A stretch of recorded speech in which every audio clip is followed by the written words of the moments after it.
시청자 여러분 안녕하십니까. 지금부터 전옥현의 안보정론을 시작하겠습니다. 이제 8월 8일 막 자정을 넘겼습니다. 여러분들께서 저의 심야 방송을 많이 보시기 때문에요. 제가 마지막 순간까지 자기 전에 모든 뉴스를 다 정리해서 여러분들께서 이 중요한 뉴스 빠짐이 없도록 심야 방송을 하고 있습니다. 여러분들께서 이 구독과 좋아요를 많이 눌러주시고요. 심야 시간에도 댓글까지 많이 달아주셔서 정말 고맙다는 말씀을 드리고 좋은 방송이 되도록 더욱 노력할 것을 약속을 드립니다. 이번 시간의 첫 번째 방송은요, 우리 국민의힘 입장에서 본다면 상당히 안타까운 뉴스고, 개인적으로 본다면 굉장히 불행한 뉴스일 거다 생각이 되는데요. 여러분들 이미 일부 이 유튜버 그리고 이 보도를 통해서 접했을 것으로 보입니다. 바로 국민의힘의 수석 대변인을 하고 있는 황보승희 의원의 이 불륜 사실이 터졌어요. 이 불륜 사실은 제보자가 바로 그 남편이기 때문에 그 어느 때 어떤 뉴스보다도 이런 불륜 사실이 나오면 되게 뭐 좀 신뢰도에 있어서 약간의 좀 의혹이 생기기 마련이지 않습니까? 그런데 이번 뉴스는요, 남편이 시사타파 서울의 소리에 직접 육성 제보를 했습니다. 그렇기 때문에 이 내용은 거의 100% 사실이 아닐까 하는 생각이 들고요.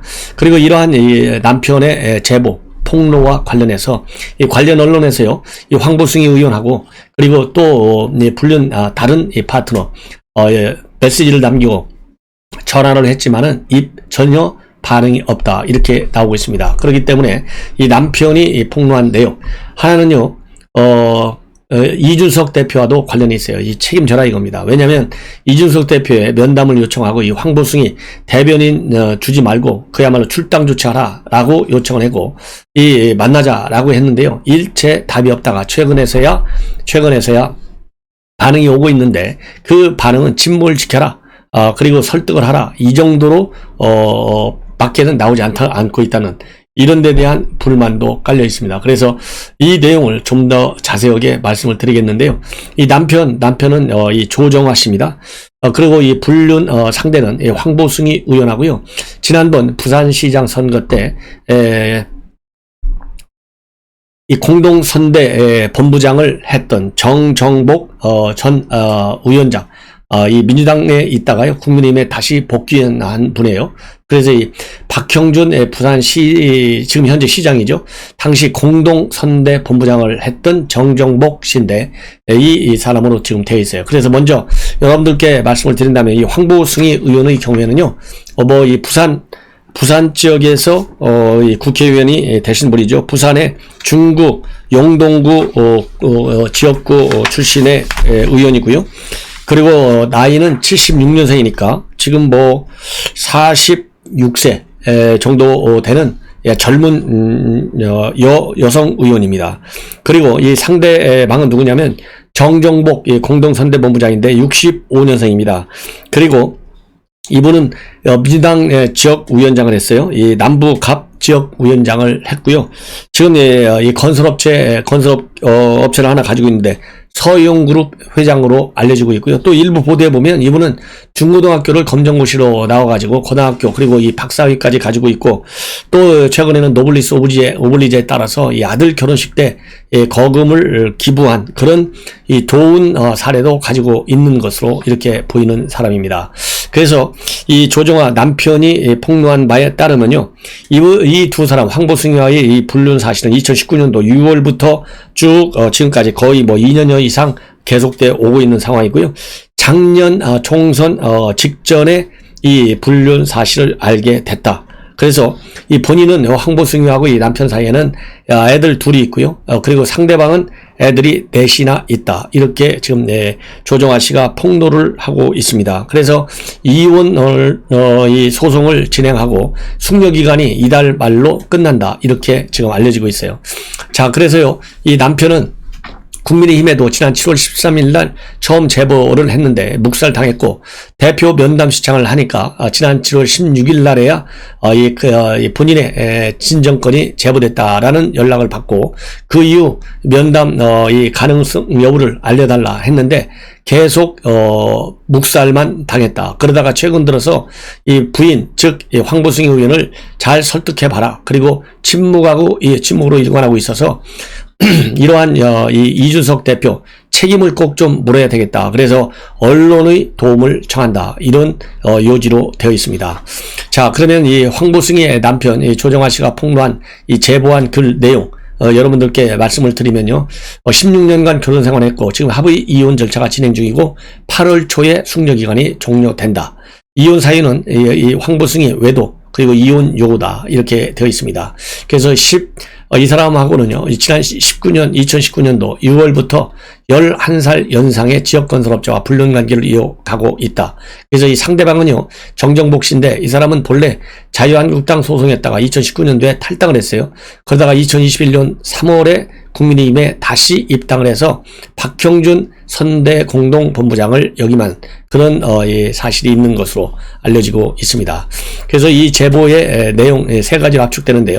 첫 번째는 가정파괴범이다. 가정파괴범이라는 것을 강조하고 있어요. 둘 다 기혼자고 가정을 가지고 있고 이런 내용을 밝히고 있고요. 두 번째로는 두 사람의 도적 불감증 그리고 죄의식이 전혀 없는 즉 죄의식 결핍 환자라는 점입니다. 그래서 이 상간자로부터 아파트와 신용카드를 제공받은 부분 또 신용카드 용처에 대해서 제보를 했다 이렇게 되어 있고요. 그 다음에는 해당 행위자라는 것이죠. 이 상간자 소송 불륜 사실 제보를 한다는 사실을 미리 알고 있었음에도 불구하고 최근에 주요 당직을 맡았고 또 이 상간자는 민주당 지역위원장을 했던 자로 그 시기와 불륜 시기가 겹치기도 한다는 사실 이런 측면에서 둘 다 해당 행위를 저질렀다 이렇게 주장을 합니다. 그렇기 때문에 이 남편은 이런 사실을 알게 된 직후부터 국회의원 자격이 없다고 생각해서 의원직 사퇴 또는 당을 떠나서 위선자의 삶을 끝내도록 요구했으나 본인은 적반하장식의 남탓으로 일관하면서 글자 그대로 내로남불을 실천하고 있다. 그리고 또한 국민의힘 여기에도 사실관계를 확인하는 즉시 모든 당직을 사퇴시킬 것을 요구했는데 이후 출당 등 징계 조치를 취해야 된다고까지 말을 했지만 그거 받고 또 공인으로서 사회적 물의를 일으키고 법 위반 의혹이 있다면 즉시 그렇게 해야 한다고 봤다. 하지만은 국민의힘 이준석 당대표와 비서실장은 이러한 사실을 인지하고서도요. 본인한테 사실관계를 확인한 지 3주가 넘도록 아무런 조치를 취하지 않고 있고 그저 개인의 사생활 정도로만 치부하고 이 황보승이한테 본인을 설득해서 친북하도록 사주하고 있다. 이렇게 주장을 하고 있습니다. 그리고 이준석 대표의 면담 가능 여부를 회신해달라 요구를 했지만은요. 세 차례나 묵살당했는데 이것은 공당으로서의 책임도 없고 정치 일정만 있는 것이다. 이렇게 비판하고 있습니다. 그러면서요. 마지막으로 가정파괴범 황보승이와 피의 사실을 숨기고 비호하기에 바쁜 이준석 당대표의 책임과 방임을 밝혀달라. 그리고 국회의원의 반성과 거대 정당의 자정 능력이 없다는 것을 수차례 확인하였기 때문에 언론인들의 도움을 청한다. 이렇게 되어 있습니다. 자, 이렇게 해서요. 그러지 않아도 지금 여러분들 아시다시피 이준석 대표, 윤석열 총장과의 갈등 관계 상당하죠. 그 다음에 이 안철수 대표 합당 문제를 두고 굉장히 지금 갈등이 심각한 상황에 있습니다. 특히 국민의힘의 경우에는요. 이준석 대표와 그리고 윤석열 총장과의 이 사실 문제를 둔 갈등이 굉장히 심각해요. 이 사실 문제는 뭐냐? 이준석 대표가 먼저 윤석열 총장 측에서 다른 캠프층한테 봉사활동을 하지 말아달라 보이콧을 요구했다라는 것을 폭로를 했어요. 이 보이콧은 최근에 용산 이 쪽방촌에서 이 봉사활동 하는 거예요. 굉장히 어렵게 생활하는 분들한테 이 삼계탕도 나눠주고 얼음물도 주고 이렇게 봉사활동을 하는 건데요. 이 봉사활동에 윤석열, 최재형, 그 다음에 홍준표, 유승민 이 4명을 빼고 나머지는 모두 참석을 했어요. 그러다 보니까 이 참석한 분들, 이 주자들이 굉장한 불만이 컸고요. 비대해졌고, 그 다음에 이준석 대표도 여기에 대해서 상당히 불만했고, 이 최재형 감사원장은 이 출마 선언 때문에 참석이 어렵다는 걸 연락이 왔고, 그리고 홍준표도 지방 휴가 중이기 때문에 안 된다 연락이 받는데, 이 모 캠프 측에서는 그야말로 아무런 연락도 없이 안 왔다. 왜? 네 맘대로 봉사활동이냐 이런 식의 오히려 불만만 있더라 이런 이 비판을 내놨어요. 그러니까 윤석열 총장 측에서는 이런 봉사활동 보이콧 사실 이준석 대표가 이제 폭로를 했잖아요. 여기에 대해서는 전혀 그런 보이콧을 다른 캠프에게 요청한 사실이 없다. 이렇게 강하게 반박을 했고요. 그리고 TV조선에서도 지난 6일 날 저녁 방송을 통해서 윤석열 캠프 측 핵심 인사가 다른 우표에게 봉사활동 보이콧을 요구하는 것으로 확인되었다. 이렇게 또 보도까지 했어요. 그러다 보니까 이것이 이제 일파만파 이제 벌어지고 있는 것이죠. 그래서 이준석 대표가 지난 6일 날, 그러니까 이제 어제, 사실상은 어제죠. 뭐, 날짜상으로는 그제가 되고요. 6일 날 페북에서 이거 갈수록 타산이네. 이러면서요. 바로 어제 7일 날에는 봉사활동 불참 총영을 받은 캠프는 있는데 연락을 한 캠프는 없는 상황.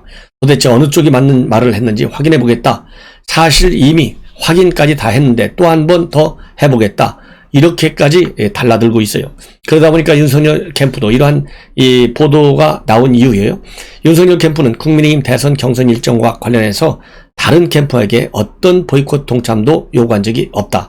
이렇게 강하게 입장문을 발표했습니다. 그리고 달리 당 일정, 불참 사유를 충분히 설명했고 우리가 패싱했다고 하는 것은 오해다. 이런 입장을 밝힌 바 있습니다. 이 얘기는 결국 뭡니까? 이준석과 그리고 윤석열 총장 간의 이 주도권 경쟁이 굉장히 심각해지고 있고 이런 상황에서요. 이 윤석열 총장의 캠프의 좌장격인 정진석 의원, 아주 친윤의 대표죠. 이거를 이제 돌고래에 비유하면서 윤석열 총장 같은 경우에는 돌고래인데 이 돌고래가 마음껏 뭐야말로 활동의 자유를 할 수 있도록 하는 것이 좋지. 왜 장내로 그야말로 이 가두리 양식장에 가두려고 하느냐.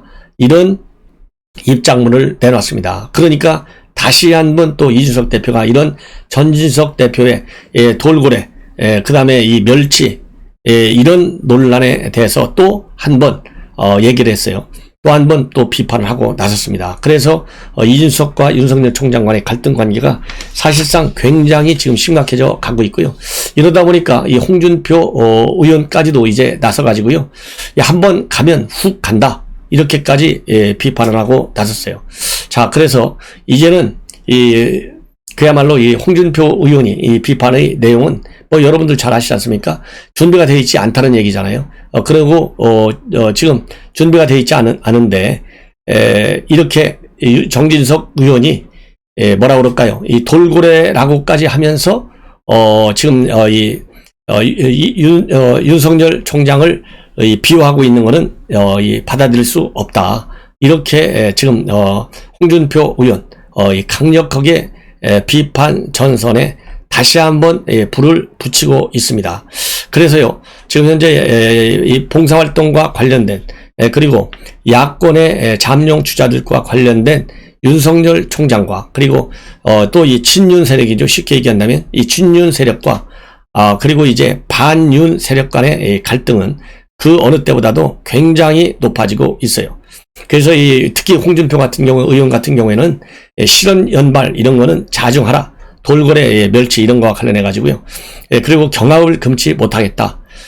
그러면서 정진석 의원이 지칭하는 돌고래는 사육사가 던져주는 생선에 따라 움직이는 조건반사적 물고기에 불과하고 본인은 뚜렷한 소신을 갖고 인생을 살아가는 물고기가 아닌 사람이다. 그러면서 이리저리 또 돌아다니다가 흘러온 뜨내기가 아니고 올곧은 마음으로 의리와 신의로 당을 지킨 적장자다. 그러면서요, 매일 신호를 연달하면서 어줍지 않은 줄세기에만 열중하는 훈련되지 않은 돌고래를 보는데 그 돌고래에 따라서 무리지어 내밍처럼 절벽을 향해 달리는 군상들도 본다. 참 딱하고 가엽다. 그리고 세상이 그리 만만하지 않다. 그러면서요, 자중하고 진중하라. 한순간에 훅 가버리는 것이 정치다. 그러면서 사이먼과 가펑클이 불렀던 엘 콘도르 반사, 즉 철새는 날아가고 이런 아주 유명한 노래 있잖아요. 생각나는 주말 아침이다. 이렇게까지 지금 강하게 비판 문장을 던지고 있습니다. 그래서요, 지금 이준석 대표의 리더십에 이 굉장한 위기가 지금 닥친 것이 아니냐, 이런 이 판단이 듭니다. 자, 이제는요, 이 국립외교연구원장, 최근에 바로 엊그제 이제 발령을 받았잖아요. 홍현익 신임 국립외교원장이 안보훈련, 한미연합훈련과 관련해서 북한에게 알리거나 또는 아예 하지 않아야 된다. 이런 입장을 내놨어요. 그래서 지금 우리 언론에서 지금 난리가 났습니다. 자, 그러면 이 홍현익 신임 원장이 뭐라고 얘기했냐면요. 우리 한국의 경제력은 북한 경제력이 53분의 북한의 경제력이요. 우리 한국의 53분의 1밖에 되지 않고요. 그 다음에는 군사비도 우리가 10배 이상 쓴 지 10년이 됐기 때문에 연합훈련을 하지 않아도 된다. 이런 입장을 내놨습니다. 그래서 우리가 재래식 군사력만으로도 압도적 대북 우위를 점할 수 있는 만큼 굳이 연합훈련을 할 필요가 있느냐. 그리고 또 한다 하면 연합훈련의 구체적인 내용을 북한에 알려주는 것이 좋겠다. 그리고요, 김일성이가 최근에 담화를 통해서 통신선을 연합훈련을 하지 말라고 그랬잖아요. 그런데 통신선을 연결할 때 이니시어티브를 연합훈련과 관련해서 잡았어야 된다. 그래서 그 당시에 말이죠, 한반도 이 통신선 연결할 때 연합훈련을 하자 이렇게 선제적으로 제안했으면 더 좋았을 것이다. 이런 입장을 내놨고요. 그리고 구체적인 내용도 북한한테 알려야 돼야 된다. 그래서 북한의 핵 공격이 임박했다고 간파되면 선제 공격하는 내용도 훈련에 들어가 있는데, 북한의 입장에서 보면 어쨌든 이거는 공격을 당하는 것이 아니냐. 더군다나 이 참수 훈련까지 들어가 있다. 그러면서 이런 연합훈련을 하더라도 이런 훈련은 한 번에 안 한다는 것을 간접적으로 이번에는 안 한다 하는 것을 간접적으로 밝혀야 한다. 김여정이가 이야기했으니까 성의 표시라면 남북관계가 피해를 보지 않을 것이다. 이런 입장을 내놨어요. 그래서 지금 이번에 이런 외교원장 자리를 차지한 홍현익 신임 원장에 대한 이 비판이요, 야권을 중심으로 해서 굉장히 크게 제기되고 있습니다. 또 이와 관련해서요, 그래서 지난 2008년도에 이 홍현익 내전자가 서울신문에 기고한 칼럼이 하나 있는데요. 뭐라고 돼 있냐면, 금강산 피격 사건과 관련해서 이 문제를 국제 무대로 가져가면 북한의 대화 복귀 같은 길을 차단할 수 있다. 그리고 민족 문제를 외세의 힘을 빌려서 해결하는 것은 단기적인 효과는 있을 수 있겠지만 중장기적으로는 외세의 한반도 문제를 관여할 수 있다. 자초할 수 있다. 이렇게 주장한 바 있어요. 이런 것들이 다 어우러져 가지고 지금 많은 논란을 야기하고 있고요. 더군다나 중국 왕이 외교부장까지도 한미훈련을 중단하라, 그리고 제재를 풀어라, 이렇게 요청을 하면서 이 사건은 더 말하자면 이제 중국의 내정 간섭이 노골적으로 드러난 거 있는 거 아니에요? 이 중국의 내정 간섭은 문재인 정권이 중국에게 쩔쩔매는, 그야말로 이미 문재인 대통령이 2017년도에 중국에 가가지고 뭐라고 그랬어요? 중국몽을 지지한다, 이렇게 발표했잖아요. 중국몽을 지지한다는 얘기는 한미동맹 끊겠다는 얘기나 마찬가지예요. 왜냐하면 중국몽이라는 게 2050년도 전 세계 최고의 국가가 되겠다, 미국을 제껴버리겠다, 이것이 중국몽의 목표예요. 그런데 그 당시 문재인 대통령이 중국에 가가지고 한국은 작은 보물이고 중국은 큰 보물이다 이러면서 중국몽을 지지한다. 이게 말이나 될 소리입니까? 대한민국의 외교 주권을 갖다가요, 완전히 중국한테 상납하는 발언이나 마찬가지예요. 이러니까 왕이가 지금 훈련하지 마라, 이게 북한하고 똑같이 주장하고 있는 거예요. 그래서 이 중국의 내정 간섭이 더 노골화되고 있고, 이러는 상황에서 이 강경화가 또 뭐 했어요?